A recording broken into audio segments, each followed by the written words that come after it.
Olá pessoal, meu nome é Abinael, eu sou um prestador de serviço de consultoria em prevenção de acidentes no trabalho. Já atuo no ramo de atividade já há alguns anos, né, uns 17 para 18 anos. Tem um tema hoje que está ganhando força, que são os fatores psicossociais dentro da segurança e dentro das empresas, né? Então eu separei alguns trechos para a gente discutir aqui, mostrar, falar, depois vocês podem comentar. Porque há alguma distorção, né, do que é a NR01. O pessoal fala em nova NR01, isso não é verdade, né? A NR01 ela é antiga, ela já cita psicossocial lá, agora que vai ser um motivo, né, para fiscalização. Números altos de afastamento por doenças mentais, né, tem chamado a atenção do governo. Então a gente vai tratar um pouco aqui, um vídeo curto, rápido, tentando mostrar, esclarecer, tirar um pouco de dúvidas sobre esses riscos psicossociais. Hoje, né, esses riscos deixam de ser totalmente físico e passa a ser invisível, né, que são os famosos fatores psicossociais. São fatores estressantes identificados dentro das empresas. Eles são responsáveis hoje por uma grande parte, pessoal, dos afastamentos do trabalho. E é isso que chama a atenção do governo, né? Que é isso que chama a atenção das instituições que norteiam aí o nosso país.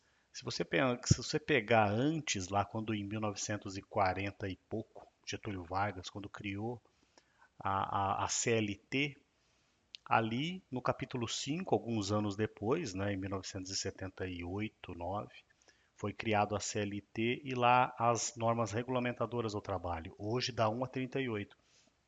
E isso criou por causa de um volume de acidentados, um custo alto, né, com médico, com hospital, com remédio, porque quando a pessoa se machuca, quando a pessoa se fere no trabalho, por recolher os seus impostos, ela vai para o hospital público, né?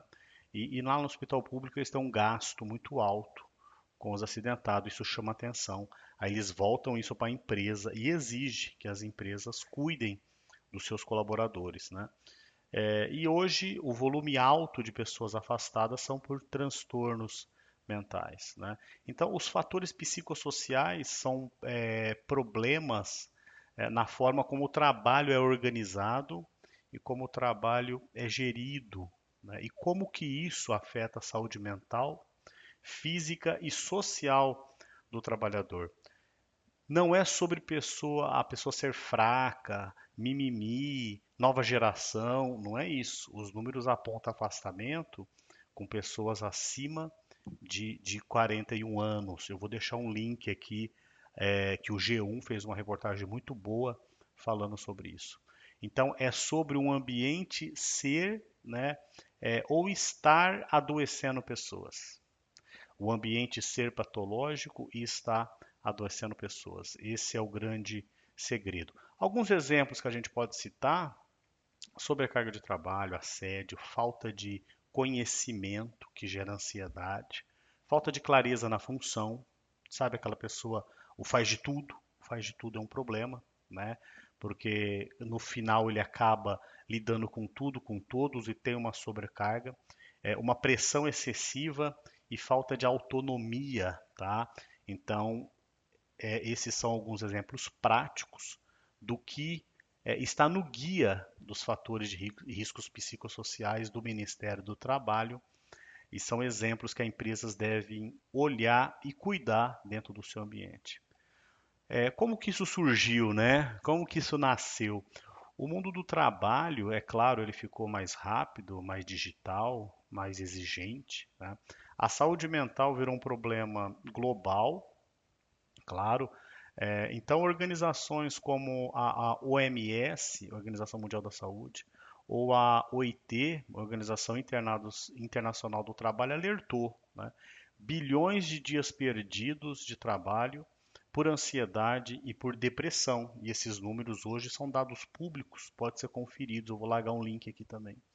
No Brasil, transtornos mentais já estão entre os principais motivos de afastamento do trabalho, segundo o guia do Ministério do Trabalho sobre psicossocial.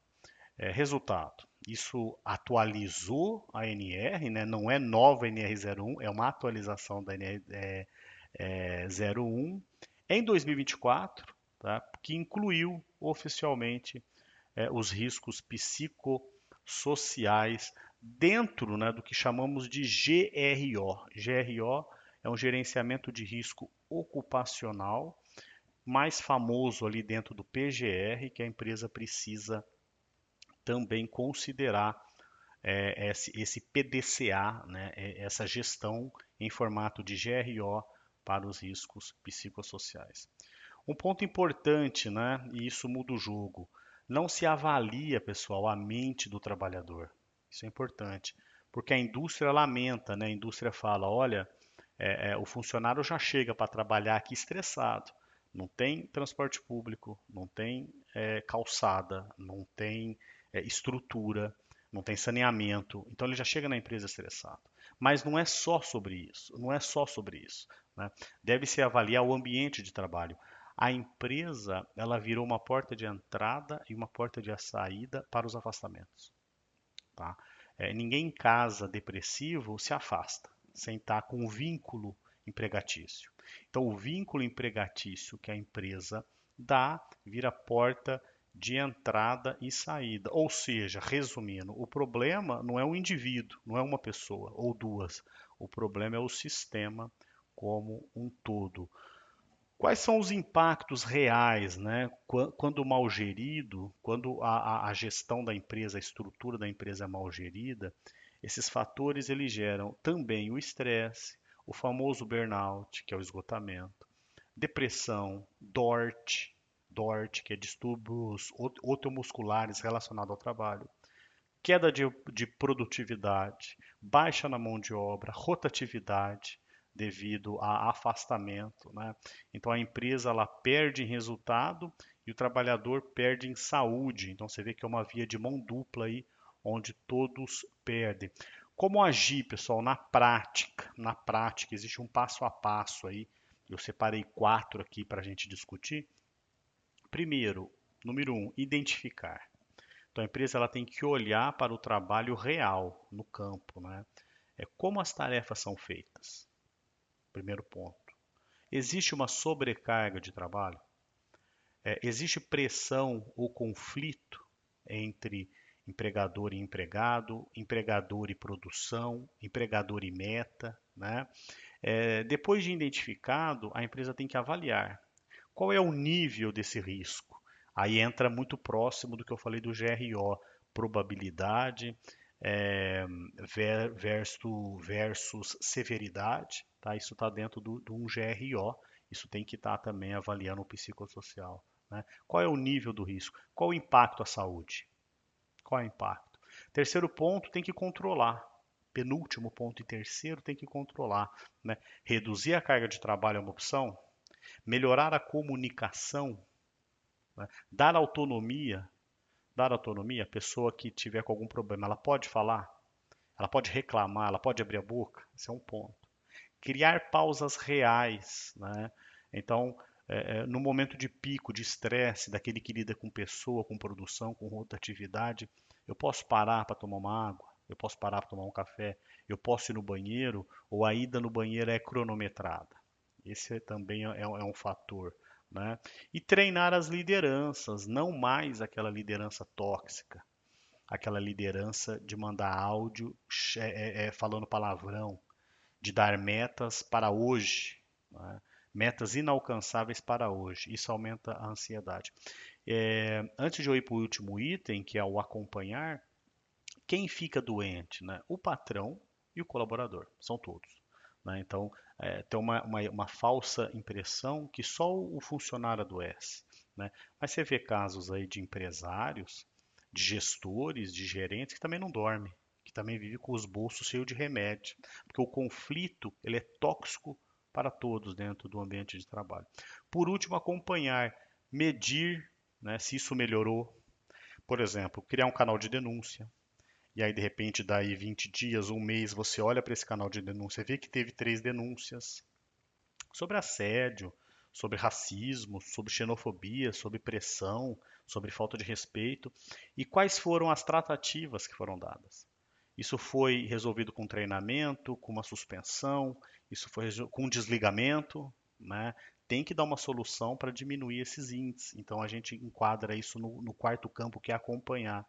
E ajustar continuamente, né? Dentro do ciclo que a gente falou, que é o PDCA, né? Que você planeja, você desenvolve, você checa, você age, tá? E mantém esse organismo vivo, tá? Não mais aquele PPRA antigo, né? Mas sim agora um programa vivo que você olha para ele diariamente, semanalmente, mensalmente, para você garantir um ambiente de trabalho saudável dentro da empresa. Uma empresa saudável não é aquela que cobra mais, aquela que exige mais, né? Mas é aquela que organiza melhor o seu trabalho. Já foi constatado, e não é o caso aqui, tá? Já foi constatado que cores de paredes estressam, cansam, adoecem, desorganização, bagunça, já entra aqui, né? Nos fatores psicossociais, bagunça, coisas fora do lugar, tá? Podem gerar estresse, cansaço, tá? E falta de atenção. Então, tudo isso entra aqui dentro do que o Ministério do Trabalho e Emprego chama de fatores psicossociais. Se você trabalha com segurança do trabalho ou gestão de pessoas, esse tema não é mais uma opção, né? Agora ele precisa estar na pauta aí para ser tratado junto com os seus líderes, né? Então você pode compartilhar esse vídeo, discutir, deixar suas dicas aí, falar o que você tem visto sobre fatores psicossociais na sua cidade, na sua região, e vamos tornar isso um assunto mais público para que a gente possa discutir cada vez mais e levar conhecimento o mais longe possível. Obrigado.